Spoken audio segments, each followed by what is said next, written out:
My name is Aaron Sapirski. We are here at this amazing house. This house holds the largest collection of Disney memorabilia in the state of Michigan. Come on inside.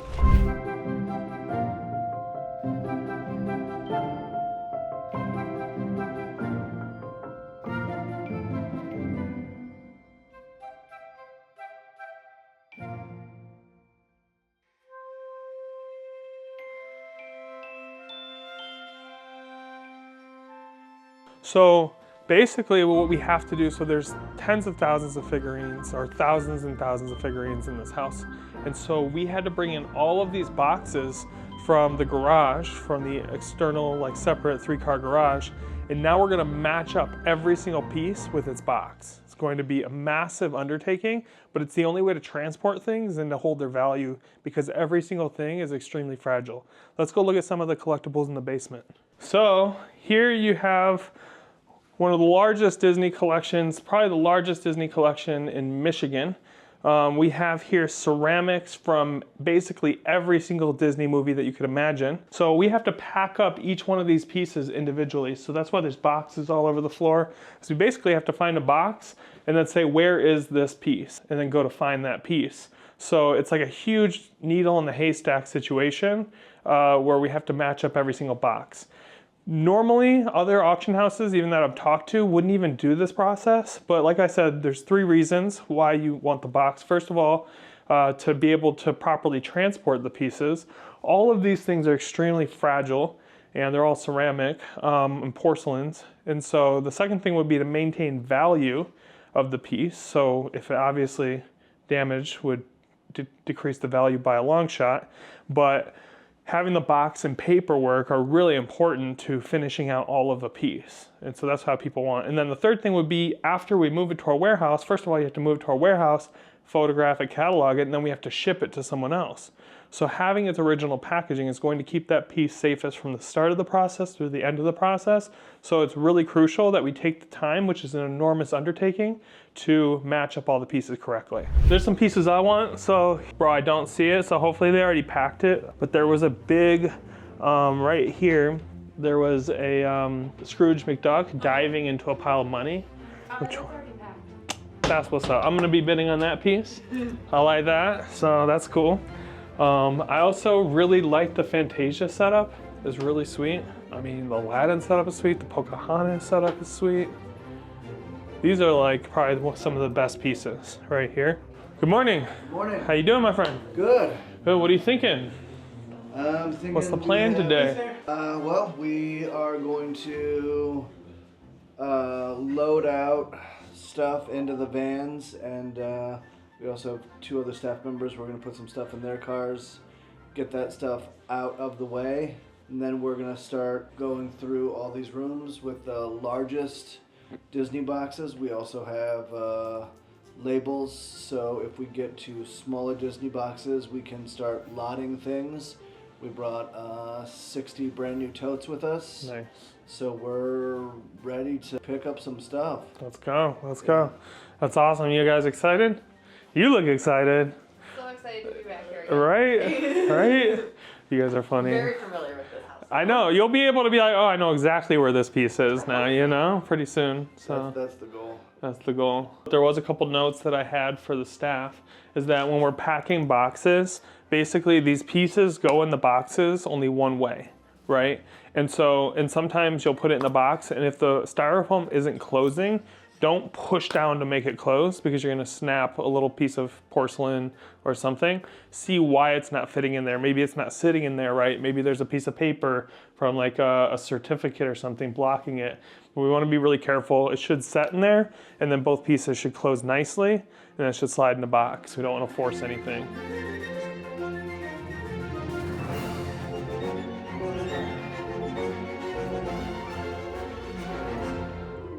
And that's why the clients chose to work with us, because we can handle such a large project. We have an amazing, great staff of about 50 staff members, so we can come into a house like this unload everything with care and organize it, get it to auction, sell it on a worldwide marketplace. We sell to over 100 countries, and we ship things all over the world. So that's what needs to happen in a collection so vast. You can't just open it up to an estate sale and let it fly out the door.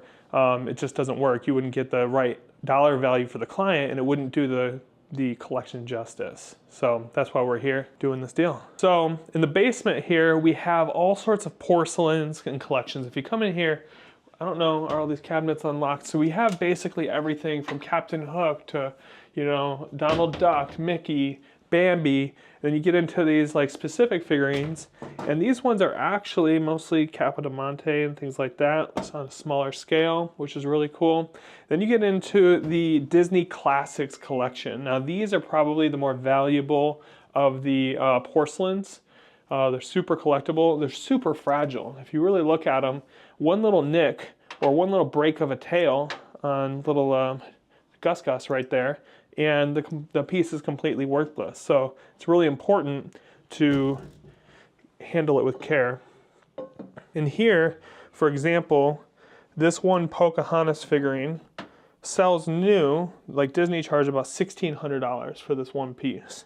So this sells on the secondary market for about $600 to $800. So that's just one piece, and you break off a little piece, or you know, break a finger or anything like that, and then it becomes completely worthless. So it's really important to be extremely careful with all these pieces in here. These are really cool. I haven't researched this collection yet, but this is really neat. Lightning bug. So this is like from the Main Street Electric Parade, which is pretty cool. And those all light up, which is sweet. You have some pewter sets right here. You have a whole section of Aladdin. You have, you know, more Peter Pan, Sleeping Beauty, Snow White, all the different amazing characters. You have Christmas Mickey and Minnie, and this is like a whole Christmas section, which is just amazing. And same thing, these are all fragile porcelains. So we gotta be careful with each piece. So I'm gonna take you now, so this is like the bottom floor Disney collection. I'm gonna take you to the first floor collection. Let's go check it out.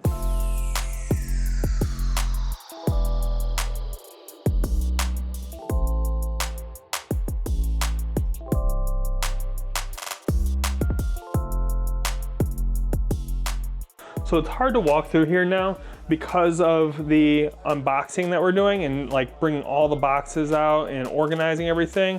But if you come through here, you kind of see what the mass is that we have to deal with.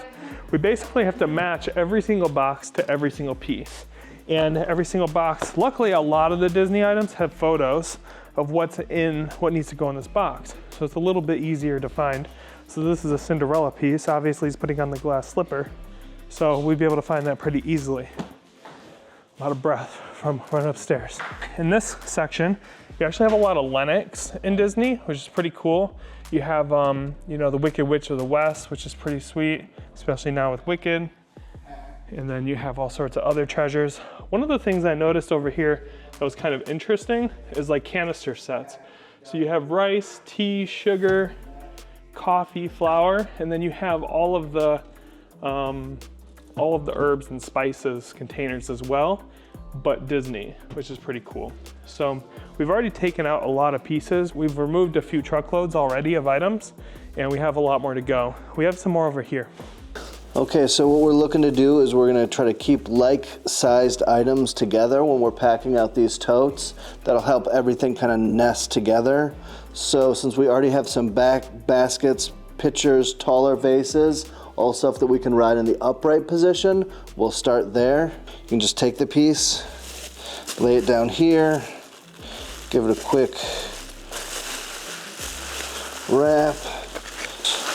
You can stand it right up in there, and then take the next little piece of wrap. Now, this table has a little bit of padding on it. Worried about laying it down. But you do have to be careful because it is glass and you don't want any chips. Collectability between a chipped piece and an unchipped piece is worlds apart. No serious collector will have any of the chipped pieces in their collection. If you are packing it and you do see a chip or a flaw or anything in that, we probably won't take it. Because I'm going here. those will all start to, so we're talking about kind of nesting them together. That's basically what we're looking for. But make sure that you have enough padding on them of these edges here. That's where it's most susceptible to chip out. We'll stage stuff here on this table. You guys kind of just start wrapping and going. So in this room, you have all sorts of, you have more of the classic collection. You have some Disney trains. But in here is really interesting. You have these sculptures by Ron Lee. And these sculptures are all on a marble base. And they're made out of, bronze. And they're really expensive and heavy. This is an amazing collection in here. We're estimating that just in the Ron Lee collection, we have about $20,000 to $30,000 worth of value just in these pieces, which is really amazing. So, and then as you keep going, you'll find that there's even more of that stuff throughout these cabinets, even more Ron Lee down here, and then various other artists. You have larger pieces, smaller pieces, pieces like this, the Lady and the Tramp. That's cute. So all sorts of treasures in here. So this is basically the collection on the first floor of the home. Now let's go check out the collection on the third floor. So this is when it starts to get pretty intense. So there is a lot of different Disney items, and there's just so much to look at that it's hard to kind of pinpoint what's what. But if you look close enough, over here, there's antique wooden Mickey Mouse toys, pole toys, which are pretty great. There's a whole collection of them over here. Over here, we actually have a whole closet. We have a whole closet full of cookie jars. All of these cookie jars. And there's some that are really cool and extremely valuable. And then there's some that are just normal. Vintage cookie jars that are $20, $50. Some of them are $200 to $300. And the range, extends beyond that. And as you kind of like look around, there's a lot of Disney stuff. A lot of people can think, oh, what is this junk, or what is this, like that's a lot, or have a hard time figuring out values of what's in here. But you kind of like start to really look and you start pulling out pieces that are like this piece, which is an original sketch, storyboard for Mickey Mouse. And flipping the pages to make the figures move, that's the basic principle behind animated pictures today. From 1938.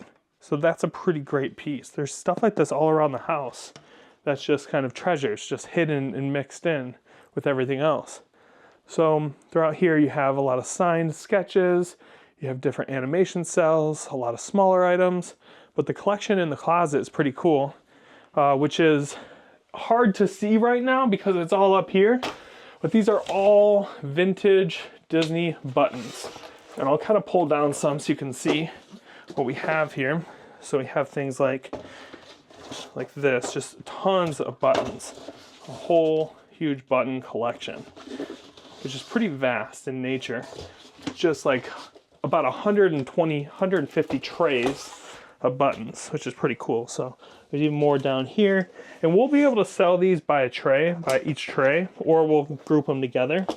But surprisingly, it's just these little things, but a lot of people collect those, and so they're quite valuable as well. As we come into this room has a beautiful collection of animation cells. And what an animation cell is, when they're making the movie, they first do a sketch, and then they put it onto a celluloid film like this, and then they make the movie. So there's thousands of these cells for each piece, especially back in the day. Nowadays, a lot of these are like newer just to sell as a collectible item, which is fine. And then some of them are actually from vintage movies, which is pretty cool. And that's where the value starts to really get in, is when you get cells that were actually used in the movie, can go for thousands of dollars. The other thing in this house that's pretty cool is this Christmas ornament collection, because there's a lot of Radco Christmas ornaments, which can be, the Christmas ornaments in this room is probably $5,000 in Christmas ornaments. So there's a lot of cool pieces all around that a lot of people collect. And we actually have all the original boxes for these as well, which is pretty exciting. And stuff, hidden, like another cookie jar hidden in here, which is pretty cool. With all the evil queens, which is sweet. So that's basically the Disney collection that we're packing up, we're bringing to auction. It's going to be a massive worldwide auction. It'll probably be in 2 or 3 parts. And we'll be able to do, sell these items to the entire world. You don't have to come to the estate sale. You can sit online and bid and own a piece from this amazing collection and bring it home with you.